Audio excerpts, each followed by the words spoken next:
রীতিমতো দুর্নীতির আখড়ায় পরিণত হয়েছে ঢাকা জেলা পরিষদ।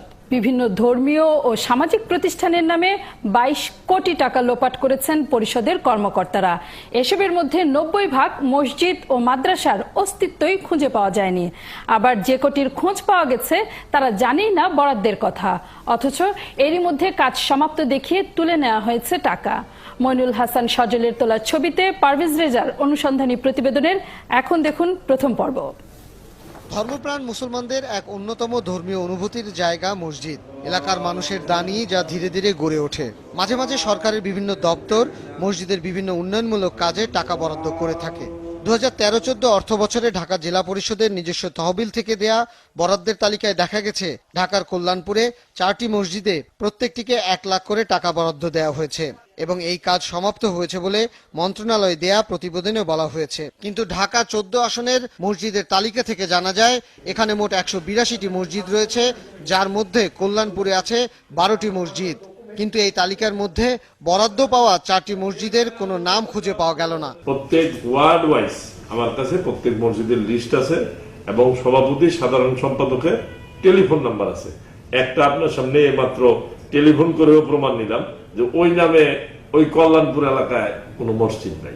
একই সাথে মিরপুর 1 নম্বরে 10টি মাদ্রাসা ও এতিমখানায় 2 লাখ করে টাকা বরাদ্দ দেওয়া হয়েছে, যার কোনোটিরই অস্তিত্ব নেই।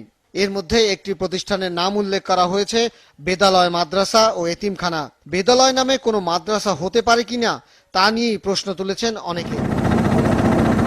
ঢাকা বেড়িবাঁধের বিপরীত পাশে বিরুলিয়া গ্রাম।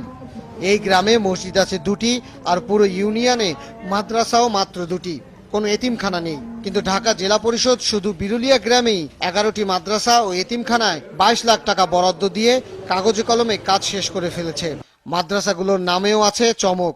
একটির নাম উল্লেখ করা হয়েছে প্রভাকর মাদ্রাসা ও এতিমখানা। এছাড়া গামুক, সাবিতা, যমুনা, উদ্গম, প্রবাহন, পূর্ববর্তী, আগুয়ান, অনুগামী নামে মাদ্রাসা ও এতিমখানায় এই বরাদ্দ দেয়া হয়েছে। প্রভাকর নামে কোনো মাদ্রাসা তো কোথাও দেখি না, শুধু নট ওয়ান লিবিরুলিয়া, কোথাও না। আমরা জন্মের পরও শুনি নাই এই প্রভাকর মাদ্রাসা, এতিমখানা।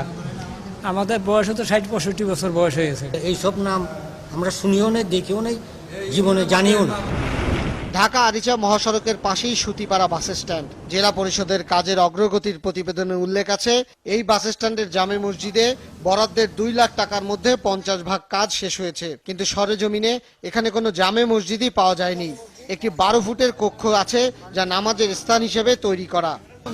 জামে মসজিদ নেই, নামাজের স্থান আছে, জামে মসজিদ বলতে এখানে তো কিছু নাই। স্টেশনে নামাজ পড়ার জন্য শুধু এটা আমরা নিজেরা একটি উদ্যোগ দিয়ে এটা করা হয়েছে। সরকারি কোনো বরাদ্দ আসছে না, সরকার।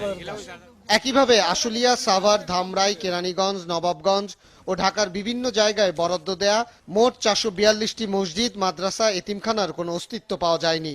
আর সব মিলিয়ে নিজস্ব তহবিল থেকে প্রায় 22 কোটি টাকার এই বরাদ্দ দিয়েছে ঢাকা জেলা পরিষদ। ঢাকা জেলা পরিষদের বরাদ্দ তালিকার 811 নম্বরে একটি মসজিদের নাম উল্লেখ করা হয়েছে রমানাথ জামে মসজিদ, ঢাকা। তবে এটি ঢাকার কোন এলাকায় অবস্থিত তা বলা হয়নি।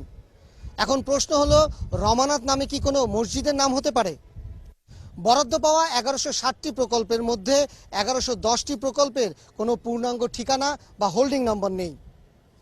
পারভেজ রেজা, 71, ঢাকা।